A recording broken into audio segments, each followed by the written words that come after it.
process was initiated through learn exchanges with Cuba and Guatemala and Brazil, with social movements around agroecology. That was before the Oh, 2015. sorry, 1 second, Saul. I was thinking, Andrew, can we start recording now? Because I think that we're Yeah, probably yeah, getting I into this started. stuff. You did I, already? yep, yep. Okay, great. Sorry. Salo, continue. Sure. So yeah, the People's Agroecology process started with the learning exchanges with folks in Guatemala, Brazil, and Cuba around agroecology. And the interesting thing, after they start organizing the agroecology encounters, is that one of the main points, practices of the People's Agroecology process was to have maintain the exchange for people, different regions to come to the encounters, and also including our international allies. But Katia and Jesus can explain more about what the People's Agroecology process is and why it's so necessary to scale out agroecology. What does it mean to the organizing?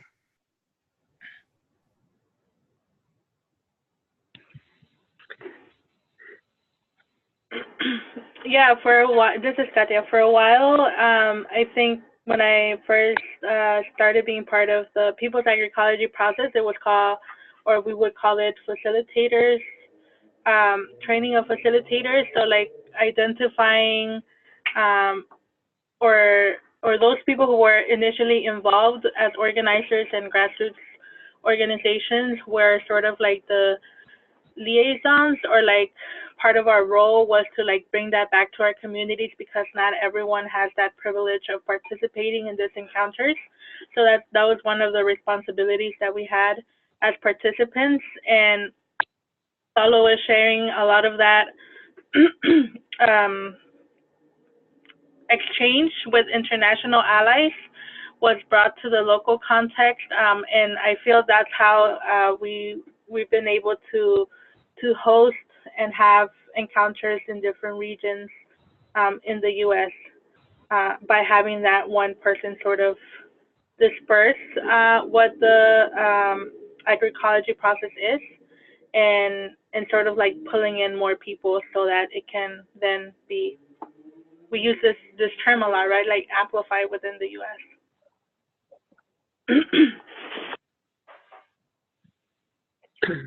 Yeah, this is Jesus. I'll just add that it is very important to kind of grasp these efforts as a process. We say we are not an organization or an articulation. It really started, as Saulo mentioned, with these kind of learning experiences at the international level. And then this like first campesino a campesino encounter made in Florida by the Farm Workers Association of Florida. And it was kind of a way to maintain the dialogue and the formación experience in terms of political training, but also practical training in terms of agroecology in the field after that encounter. So it has been a process where, for example, after that first encounter, the people that were interested and that were part of organizations or any efforts related to agroecology, we just would held calls where we did kind of learning experience, like education. We had calls to learn about the experiences in Cuba, even before going there, learning experiences from Nicaragua with ATC, etc. And also within our own organizations, what are we doing around agroecology that is working or that has worked within our own context. And then that has taken us to do, we have used the encounters as a tool for kind of synthesizing many of these experiences, but also gathering and keep like the momentum going. And there has been a few of these encounters happening in Puerto Rico in different forms. Some of them are like camps in a farm. Some of them are more like we're constantly moving from place to place, but there has been in the Northeast region, in the Mid-Atlantic, in Florida, etc. But it has been just like this process that it's kind of ongoing.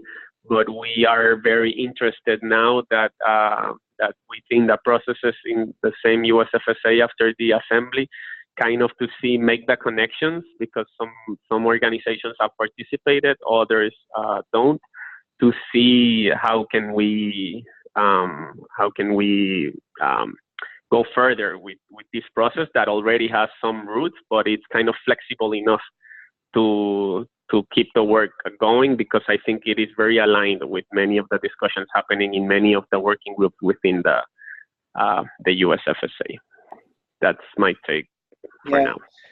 Antonio, I wanna add what some things. I think the people's agroecology process use a set of methodologies grounded in local realities. So we had the first encounter was grounded on the experience of migrant workers. The Mid-Atlantic one was grounded in African American experience. In Massachusetts was grounded on the Native American experience, right?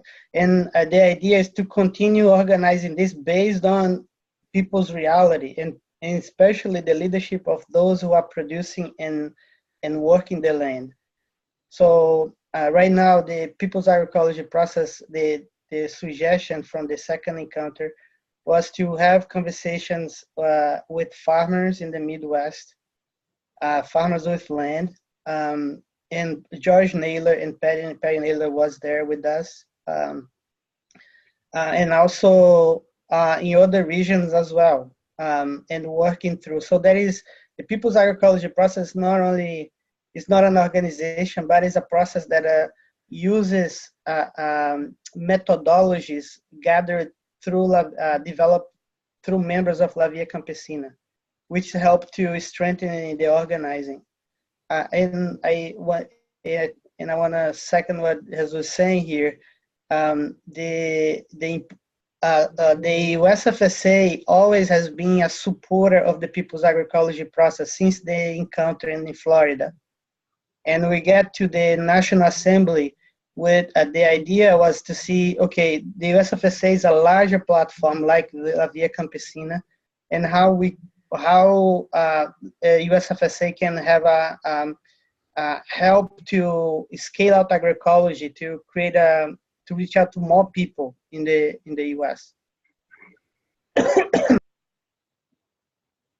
So one concrete question then would be, because it sounds like what's really important about the model is this ongoing spaces of reflection and learning on these calls that are between actual gatherings, events, encuentros, right? So it's not just the encuentros themselves, but it's actually a process of collective learning, and hopefully sharing of the sort of organizational model. So I wondered, are those calls still happening? Is there a way in which we can, maybe that's one way, I'm just brainstorming, that could be one way in which we invite further USFSA members who haven't been involved up until now. Maybe there's delegates from organizations who can participate in the calls, and then we could start thinking about how to bring back the encuentros there. So that was one question that comes up.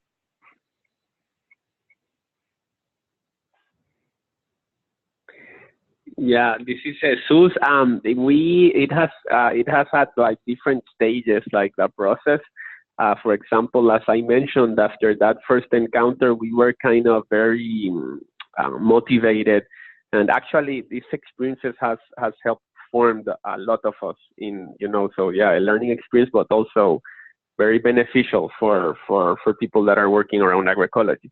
So we were very into it, to maintaining the conversation almost like very regularly. So we would have, I think it was like at least monthly calls that had to do with a certain topic. So we would do the research, or we want to learn from this experience in this organization, or we read about this, so let's have a call about that. And we had that for a period of time. And then but right now, I think we're more, we hold like a meeting once a year, and we had that at the end of last year, and we kind of the calls at least have been centered on the preparation of these meetings and also the encounters. So Saulo mentioned there was also a Northeast encounter almost at the end, also at last month of last year. So many of the people involved in the people's agroecology process would help in any way possible in terms of methodology, of the dynamics, of understanding the context, but with the direction of a local organization or the local people. So that has been kind of recently, like that process, that last meeting. So there were calls kind of more for preparation for that meeting, and then in that meeting we discussed a lot. But right now, I believe we planned about how do we continue, like if we do webinars, if we do political training, if we continue to the calls. But we right now it's not happening right now. So it should happen soon. But the idea is about this flexibility is to see how can we, work together in terms of the agroecology collective within USFSA or the political training one, or but I don't know if Katia or Saulo want to add something, but at least that's my impression on the process lately.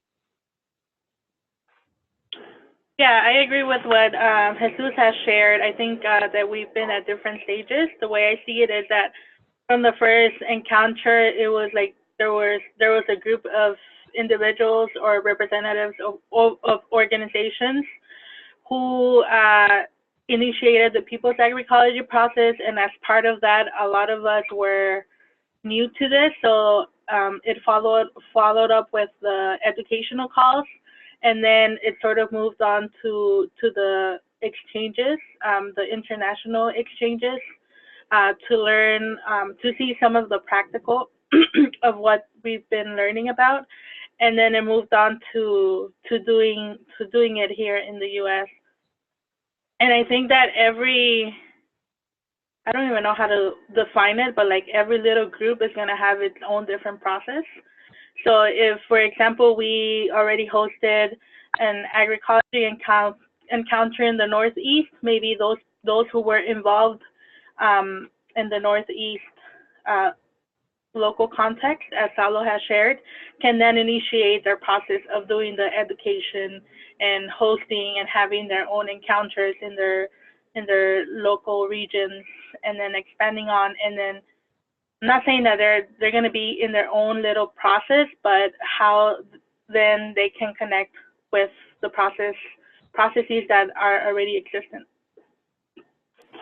Yeah, and I think addressing what Antonio is saying, because look, all those groups are working from the same methodology, the same platform, Antonio.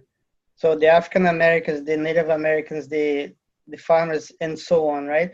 So the methodology creates this possibility of alignment easier than if people use a different way of organizing themselves. So that's the power of the people's agroecology process, that it's disseminating a method of work that it allows for us to build power quickly and overcome the silos and the barriers that it creates. It exists right now. So that's something to why the people's agroecology and all that knowledge and the methodologies have been helpful for folks.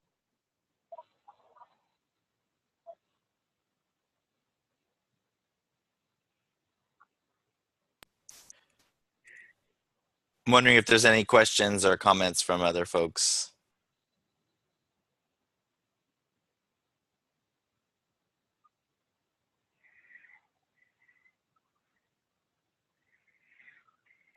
This is Andrew. I guess I was curious to know how much, the learnings and the experiences from these different encounters have been captured in different ways, and whether that, what happens in each of those sites can be a learning for other folks working on agroecology in their own settings, and for the wider community of us who are learning about these about the field and the practice of agroecology. Kind of along those lines, I was trying to remember, because we've tried to do some of these workshops on agroecology and at some funders gatherings, and I put one of those a webinar in the chat box for folks, and it'll be in the notes for people that are on the call, which captured a webinar on agroecology that Katia presented at, and why Hunger was involved in organizing. So I guess the main question, how are we capturing some of the learnings and documenting what happened? This is John. I mean, I can share for our organization, the major way we're sharing these things is through our newsletter, since a lot of people aren't so computer tech savvy. So I know the Nailers are going to be writing a report back story for our newsletter about their trip to Nicaragua and all the agroecology stuff going on and what they learned. And we've had other stories like that when Erin Schneider was in Senegal meeting with Via Campesina Europa folks doing that agroecology exchange. She wrote a really good article for our newsletter, which was really popular. So I think having report back stories to share in print is really helpful for our members, at least, to learn about this process. Andrew, in the second, and Jesus and Katia, please correct me if I'm wrong. In the second encounter that the People's Agroecology had with the facilitators in Tarrytown in the end of last year, there was raised several fronts. One was the organizing of a political course in Canada this year for facilitators, organizers. The other one was the support for the leadership, the local organizers in the Midwest and in California. And the fourth one was the documentation of the People's Agroecology process. What the encounters has result as, how the communities are reflecting what they learned from the encounters and so on. So this is a process that the folks from NFAU in Canada, SAFON in Georgia, and will be working on documenting, doing interviews with folks in the about the People's Agroecology process so far, and also documenting the methodologies that are being used in the encounters and how they worked, how they are implemented in those encounters. So that's one of the goals for this year.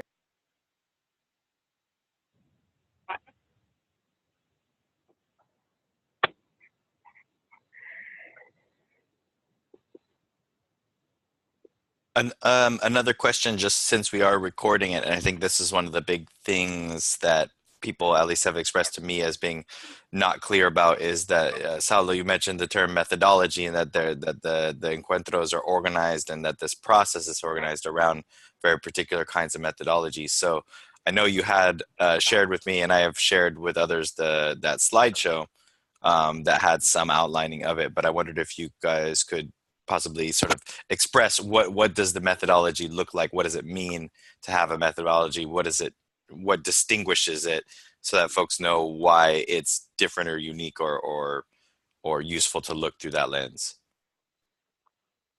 Yeah, I think Katia and Jesus, who participate in the CPPs, in the political pedagogical coordination of the encounters, could say more, because they have been in the driving seat there.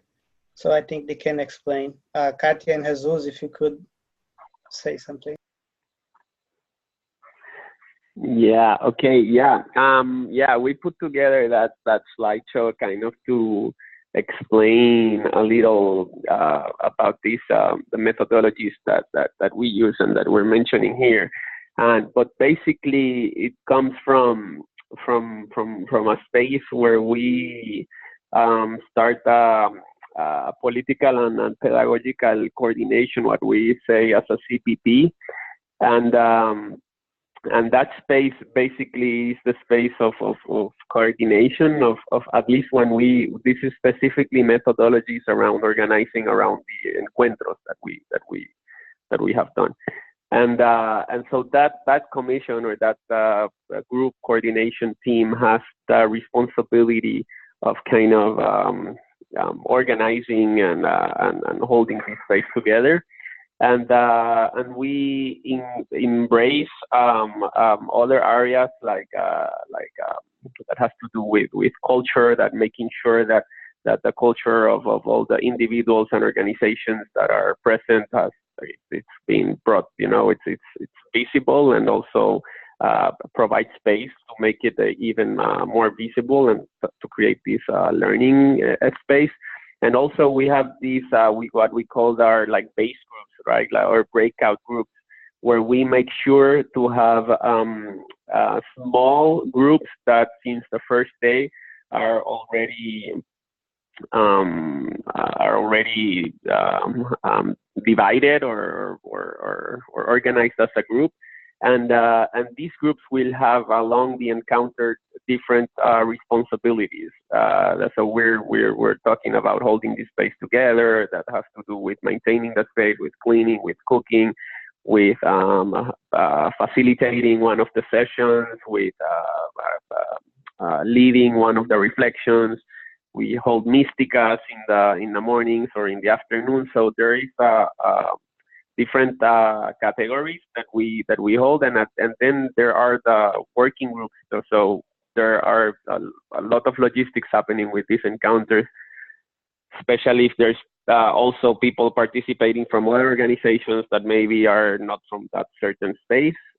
So we all divide that in the working groups. But I am pretty sure that if people haven't seen that slideshow that we put together, so we can make it accessible to those who don't. But that slideshow kind of explains many of, at least the methodology that we use for the encounters. That methodology has been born from popular education spaces throughout organizations worldwide, but mostly in Latin America.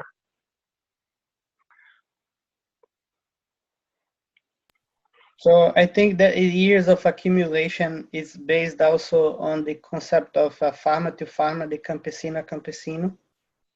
And really the methodologies help to create a culture based on collective work, on political education, on internationalism. So that's some of the elements that are the methodologies offer. But it's not something new. Is that an app in Cuba, MST in Brazil, and SimSoft in Zimbabwe have been using for decades.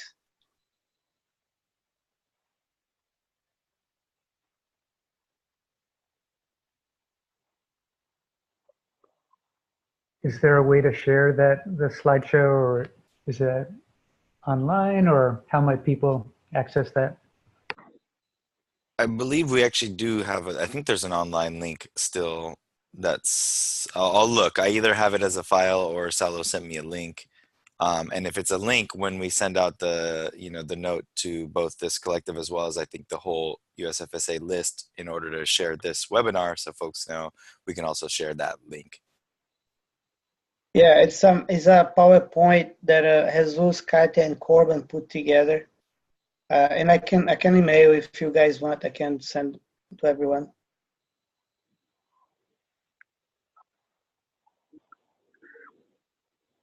It also kind of narrates some of the story that we've been talking about, different experiences that have happened in order to get to where we are, and also visual images too that can help too.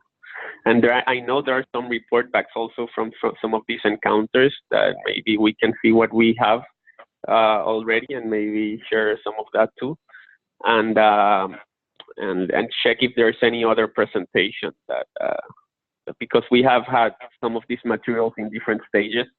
So maybe we had something that, that was until like last year or 2 years ago, and we need to put the stuff that happened after. But we can check. Yeah, and I think that's something that Saulo mentioned that was discussed at the second People's Agroecology Process gathering that we had in December. So I think a group of us will be working and collecting a lot of the documentation that already exists, like notes, pictures, videos, presentations, etc. Yeah, and when we meet once a year, we always try to do it at the same time as any other event that we can kind of bring in our position within agroecology and its political dimension through two spaces that maybe are talking about agroecology, but not the same way. So we have done that, for example, with the Community Food Systems Conference. So we try to kind of, meet, but at the same time, like work and maybe spend a day in that conference, and we'll have like 3 sessions where we can bring forward these aspects of food sovereignty and organizing, etc. And it has been also a good tool in order to people to engage in these areas of many of the people in this call that are working around agroecology and the real problems in the food systems, right? So that's also has been kind of a role of this process, other than what we do within our organizations, what we try to do in the encounters, kind of to go to also spaces and bring the debate, right? Yeah, this is John. Our agroecology workshop was finally accepted at the Organic Farming Conference. So, and the Florida farm workers are coming to join Family Farm Defenders to do that. So I will make sure I record that discussion. I suspect we'll have 100, 150 people at that. But this will be a good chance for us to help, educate the organic community about agroecology and food sovereignty principles at the, there's usually 3,000 to 4,000 people at this event, so I bet we'll get a good turnout for our workshop. When is that one again? It's next weekend. Oh, wow. It's going to be on Saturday. It's in La Crosse, Wisconsin. Happens every year, but usually they don't let us do radical workshops like this, so I was surprised they approved it. So.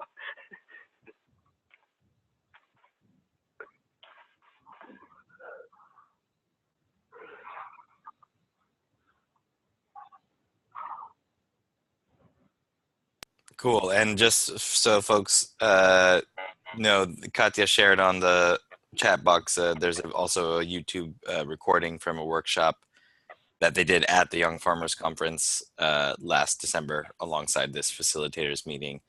And I wanted to say, we actually had discussed in this collective at the very beginning of trying to identify what some of the areas of work that the collective thought might be worth pursuing as the Alliance. One of them was sort of bringing more of a food sovereignty perspective and politics to these various spaces of food and ag and such. And so it's very much aligned with what Jesus was talking about in terms of a strategy of doing our own organizing work and having it also stack its function with this sort of, influencing those conversations. So definitely I like that idea. I'm curious to hear from some of you who are calling in. How might you see yourself or your organization fitting into some of this work? Because we're still trying to figure out how as the Alliance and this collective of the Alliance, we want to take on organizing around agroecology, and how does that articulate with this process? So I'm curious to hear from folks who might not have spoken.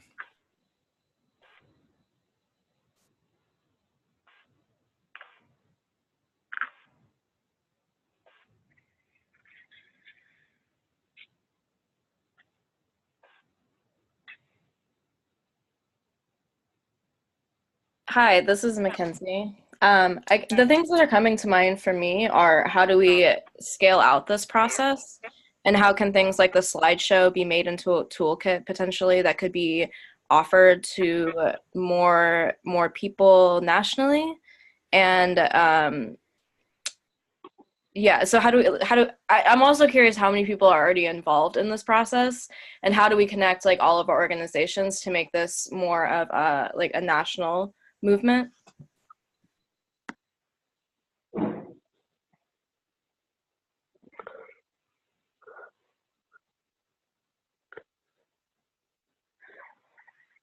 Yeah, so I was waiting to see if someone else will jump in. So let's see. We have it's the number of organizations that have participated. It kind of depends from which moment we are and which can participate at a certain event. I don't have the exact number. I know Corbin has been doing kind of technical support, and also Saulo has been helping a lot there. So maybe they have more a clear number. But I know there has been a few and also from different regions, and also considering also international allies. For example, I think Brazil, MST, Unión Paisan, and NSU, and Boricua in Puerto Rico. And so yeah, and in terms of bringing other people in, I think that's kind of the medulla of these conversations that we're having here. I would suggest to kind of think more within first, with the Agroecology Collective within USFSA, kind of determine that relationship and how this can the process fit kind of both ways and not duplicate the work. And so I think we could start from there and then see, how do we think we should make it amplify it, right? Because we're definitely talking about scale too. But I don't know, that's my point of view. I don't know if Katia or Saulo want to join.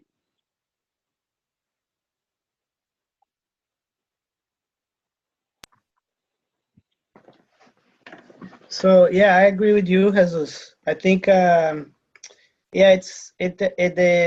Florida we had about I think 60 farm workers and allies, and three international allies organizations. In Maryland was about 90 people. In Massachusetts, Katia, I believe was around 25. It varies during the days. We had also another encounter in Bellingham that I was about, I think, 30 people or 35 people. So there's a lot of people already know about the process, because that's the idea, Mackenzie, is to massify, is to scale out agroecology, especially valuing the leadership of people on the ground, people who actually are doing the work, not everybody. It has been an open space in many spaces. Initially, on the peoples of color leadership, and also people who are producing food, who are doing the work. In terms of relationship with the USFSA, it seems that we come to this conversation about having agroecology encounter because many people in the people's agroecology process are part of the USFSA. Some are part of La Via Campesina North America, and some folks are not part of any of those organizations, but I share the same values and analysis around agroecology towards food sovereignty. So, as Jesus is saying, the idea is to, how we can continue doing that in an organized way, and USFSA can serve as a platform with La Via Campesina, because the People's Agroecology process is not an organization, it's a coordination space between La Via Campesina and USFSA and other organizations. So the idea is to, when and how we can start organizing, let's say in the Midwest and in California, and how we really bring the process into the USFSA for more people to be informed and participating in the organizing and understand the methodology. Katia, I'm not sure if That's right.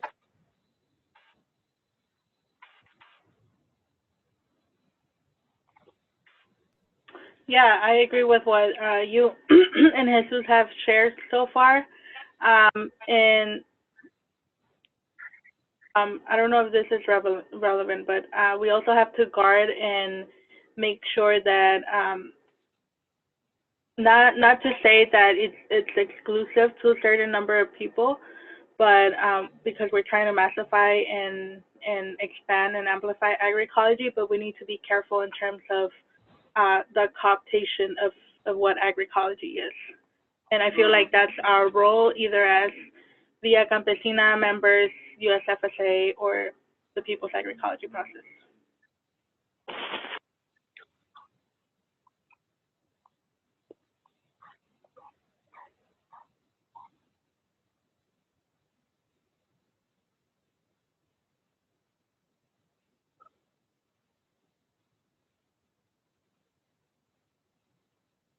So so it sounds like the sort of recommendation is to focus within, for starting point, this collective and its ongoing sort of process for figuring out how individual members or organizational members who are part of the collective might engage in the process. I'm trying to understand, especially since there are very few people compared to our past calls on this call. I was hoping to hear more from what folks who have been in the collective would see as their own participation and role, because I feel like we can't get started until we know more concretely what it means. And so I'm still a little bit, even though I know about the process and organizing, but it's still unclear to me how people who are part of this collective can get engaged, or what they should do to start that process of engagement.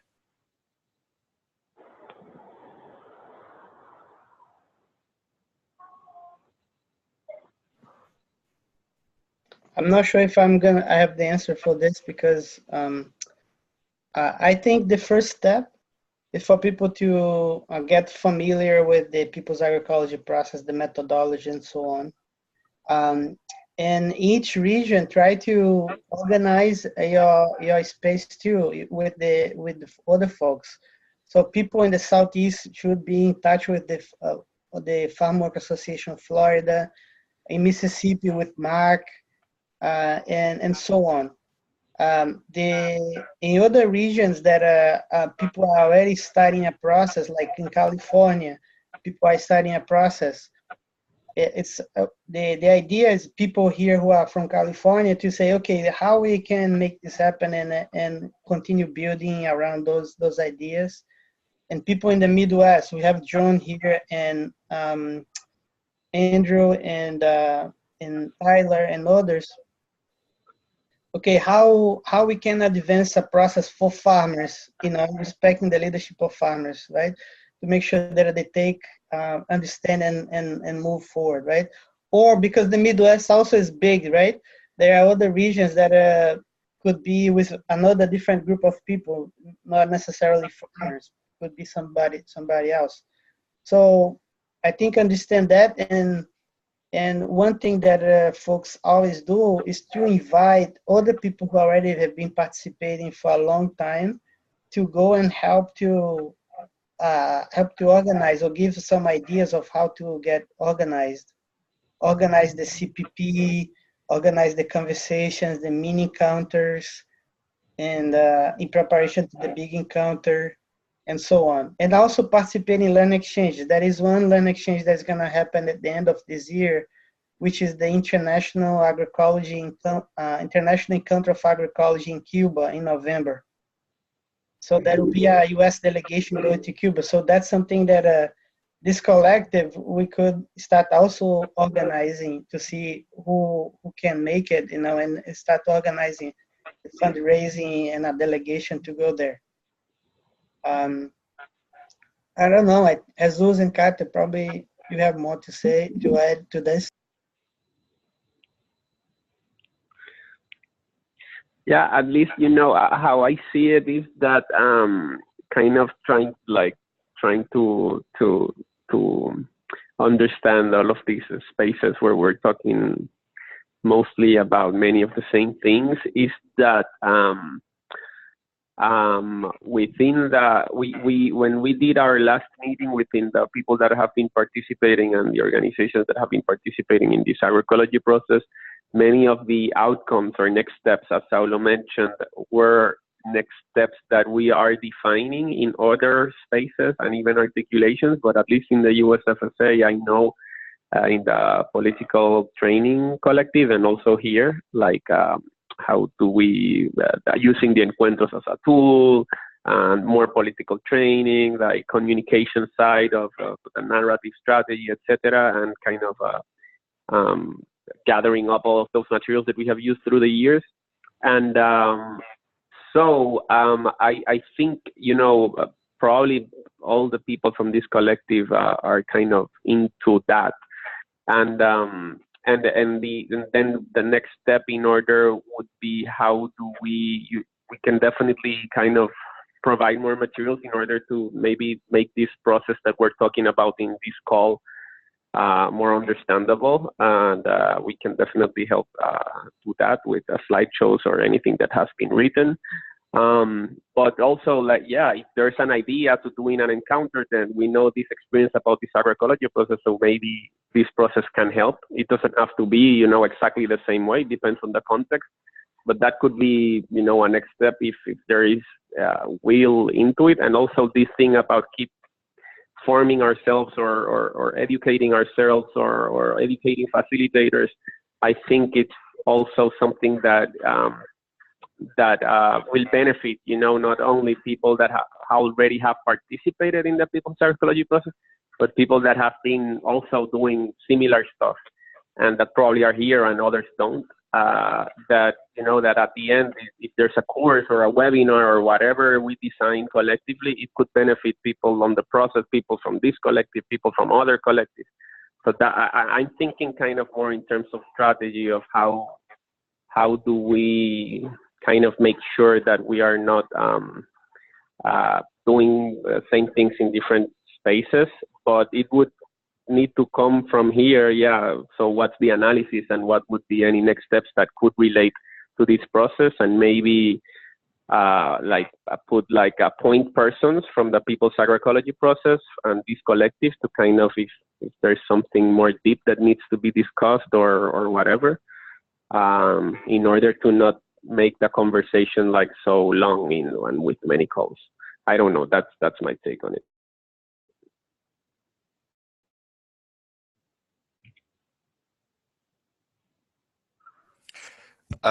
Well, it sounds good to me. I'm wondering again if there's a few folks who are on the call who have not been involved, as far as I know so far, and I'm curious what they're thinking about hearing so far this information. What are your thoughts? What are your considerations about your organization or your involvement in such organizing?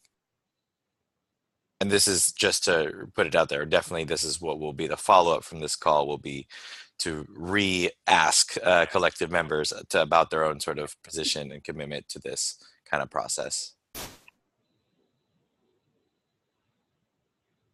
Because also just to remind people, we did a survey and sort of supporting the scaling out political education side of agroecology was prioritized by the collective. That was the thing that received the most votes in a survey. So definitely folks are very interested in it, or at least they've expressed that before.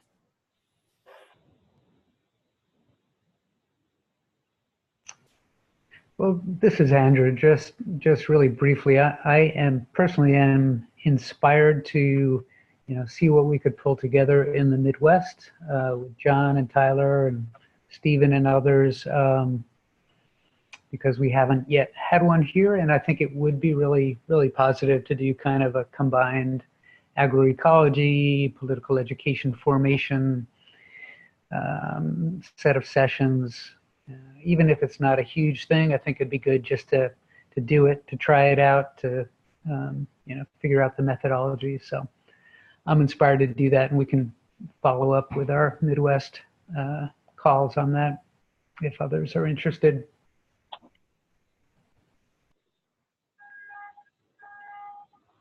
So Andrew, I want to share also that there is a process already in building with through George Naylor and Patty.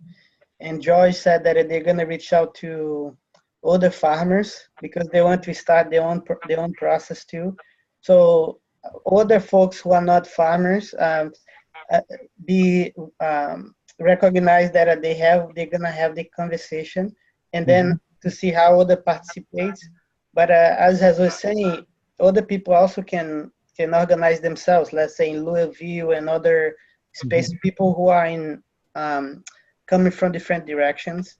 And if the farmers in the Midwest side, no, let's open for everybody, and so there will be more interaction. So just one thing to keep in mind about that. That's it. Yeah, thank you. That's great.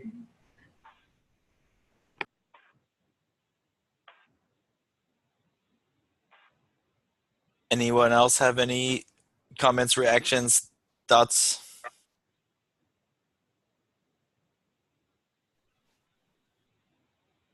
I think we had Mackenzie, John, Annie, Lori, Peter. Yeah, this is Mackenzie. So I have two different perspectives on how to actualize these concepts. And one is as a farmer in the Northwest, like if we had some sort of way to organize farmer to farmer learning under using the methodologies that you all are talking about, I think that would be really helpful. And the second is as a friend of the ATC and how we can incorporate the current processes that have been developed in Nicaragua and apply those concepts to helping to develop methodologies, which you all might already be doing or have done, into creating processes in the United States. So just creating that helping facilitate the international dialogue.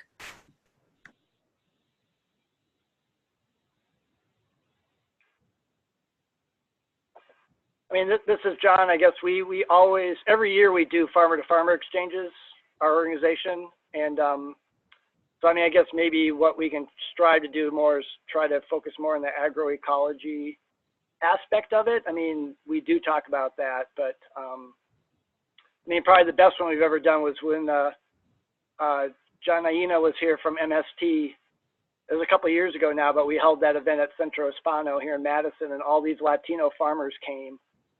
And that was a really good discussion of this whole methodology and popular political education. And so sometimes it helps having someone from outside sort of come.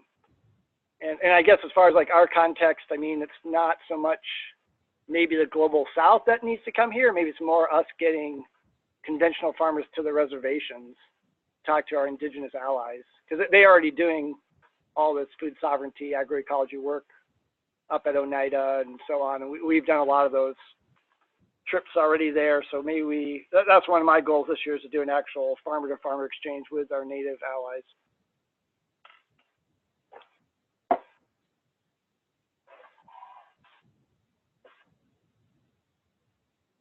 Cool. They sound like great ideas, initiatives so far.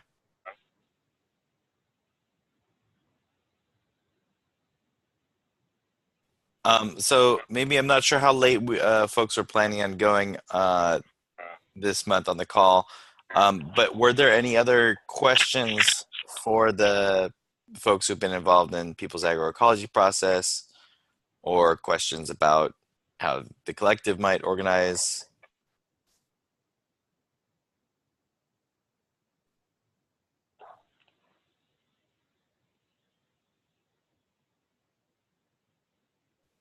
I just had one question, sort of vague question about working with different groups, different organizations, and it's a voluntary process, right? In most cases, as I understand it, there might be some funding for the actual encuentros, for getting people travel funds to get there. But I imagine oftentimes not a whole lot of funding or support for the actual organization process.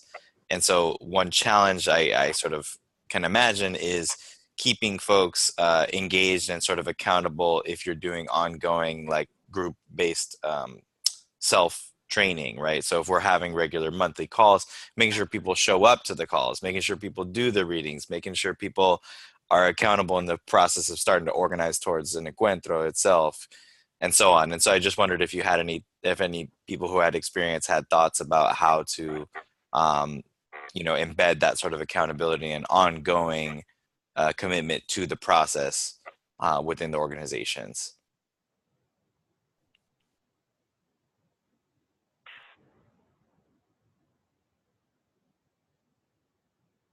And I know this is a kind of classic organizer issue that it's not specific to the encuentros or this process, but I just wondered how it had been dealt with so far.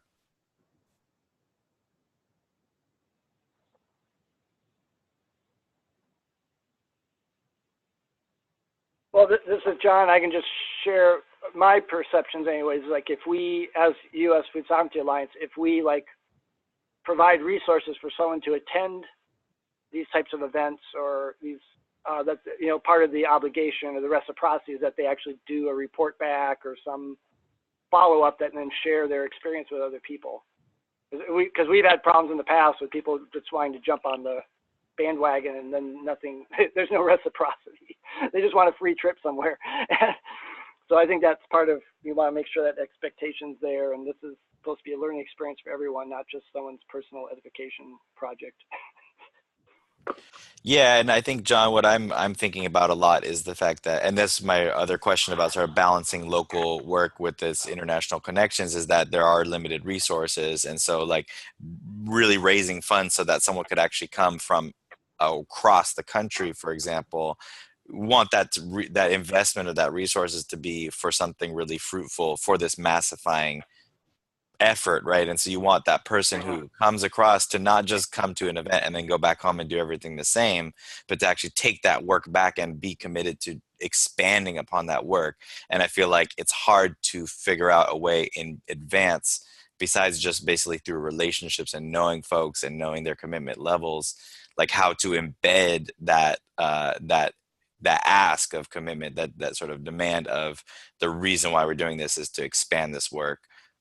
So how do we what are some mechanisms to try to ensure that happens, even though we can't guarantee it, of course?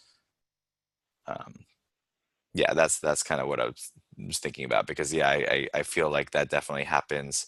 At least one way we're trying to think about it in California is this ongoing and growing collective. So the sort of facilitators role, the folks who are planning on being leaders in organizing encuentros in their local areas, would all be part of an ongoing process.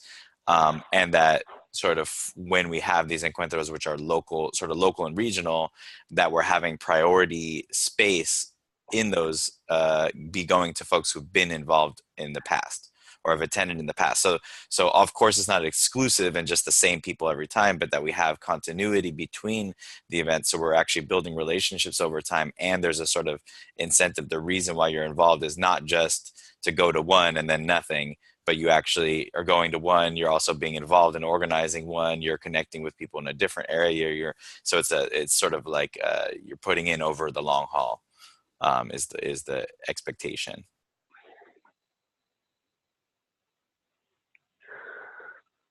I think that, this is Danny Laurie, and, I've not been on this collective conversation before here, but, I've just been listening.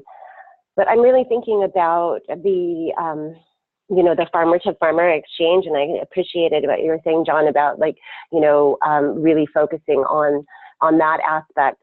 And I think, it just occurs to me that how many farmers are on this right now? I think it might be worth just continuing to kind of go to the people who are not able to show up and, really like inquiring about, what it is that they need to be able to participate.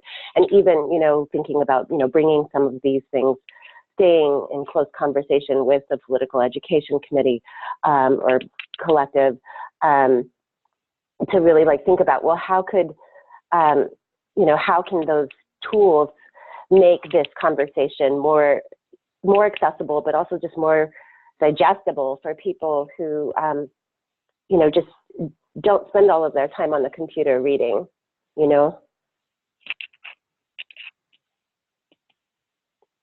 I don't mean that to sound sharp or anything. I just, I'm just thinking about just really. Well, I feel like it's essential if you're talking about the notion of scaling out, it has to involve people who don't, do these kinds of things like organizing calls, etc. So I agree completely.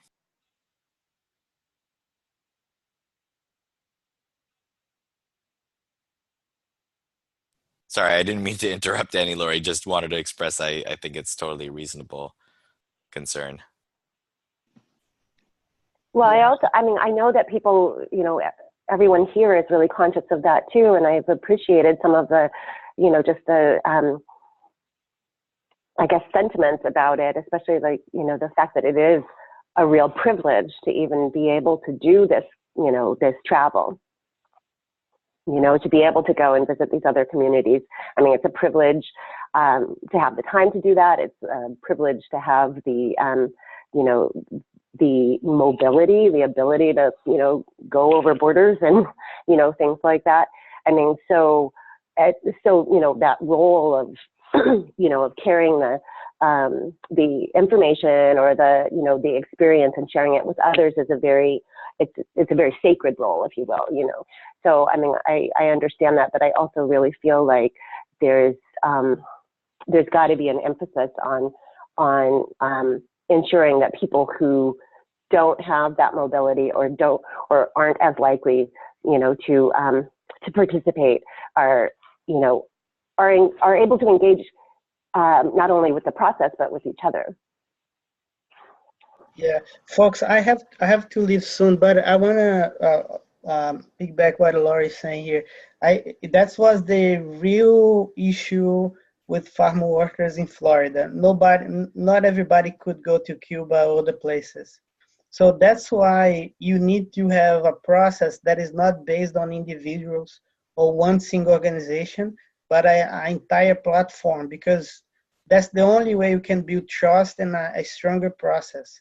So I think I hear what Antonio is saying and John is saying, and I think that's why it's important to ground this conversation, this people's agroecology process, as the USFSA, as a collective, because this is that's the whole story of the people's agroecology process, is to get out of this mentality of activism, just one person who goes but represents nobody.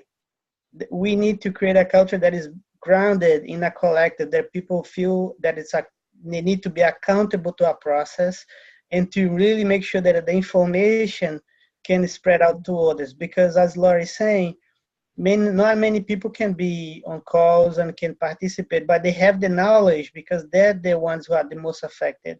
So that's why, Antonio, I think that's a really important point here raised, is that this conversation has to be grounded as USFSA, not individuals or individual organization.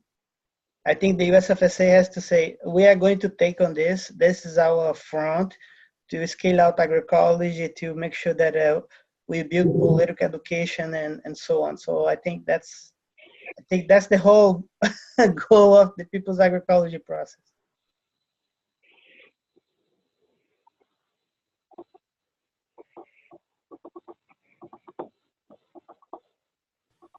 Well, I also have to get going pretty soon. So I wondered if there's other any last comments on this. I mean, I think what I will definitely do as coordinator of this group is send a follow-up that has, I can't do the full notes, but we'll have a recording of this. We'll have some of these resources that have been shared in the chat box, as well as the slideshow that we talked about before, outlining the process. I'll resend also the link to, I think, the blog from Why Hunger, which I think is a good introduction. And basically ask that all the collective members of this collective, and I definitely think there's a lot of overlap with the political education collective, make sure that folks are doing this first step of self-education, and seeing what they can know about what has been going on up until now. And we can set up some follow-up steps in terms of getting a commitment from the collective to really take this on, and meaning, as Saulo sort of saying, having it be an official project or process that that the USFSA has taken on. And so then, therefore, we can ask for a little bit more accountability for folks who are in the collective and taking part, that they see it as really a role within the Alliance and a process that the Alliance is officially taking on. So that's my thoughts as to moving forward, and then we can start supporting people in doing these their localized work while keeping the lines of communication open, so that we're making sure that these opportunities for international exchange happen, and that the opportunities to continually learn from each other how to do this organizing are there.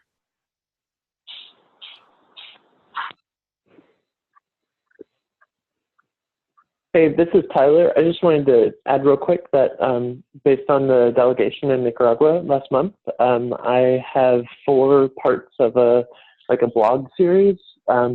The communications group is meeting next week, and so we should eventually, probably within 2 weeks, have it up on the website. So if we could just, I'll make sure to send that out whenever it's ready. But yeah, I feel like it's important to have people commit to writing or holding a webinar or producing a PowerPoint presentation. Those short-term tasks are really important, but as mentioned, this work is very long-term, and so it's hard to measure commitment and reciprocity in the short term if it's based on more longer-term processes. So this is where it's it's important to have young people get involved and have, this be a lifelong commitment as opposed to just a phase in our lives. So thank you all so much for reporting on the process. I'm looking forward to our work. Excellent. Thank you, Tyler. It seems like some other folks have to leave as well. Katya had to go. Any final thoughts or? This was good. Thanks so much, Antonio, for convening us. Well, and thank you, Jesus, and Katya and Saulo for showing up. And hopefully we get to hear from our Canadian colleagues soon. That's it seems they weren't able to make it after all, but I've been somewhat in contact with Charles since he is very active in the Via Campesina in North America and trying to push also this similar work through the region. So yeah, we will definitely, I'll try to follow up as soon as possible with the collective through the email list, and hopefully we'll be able to do more before the next call so that we can actually spend the call in a month really, really focusing on how to activate this process.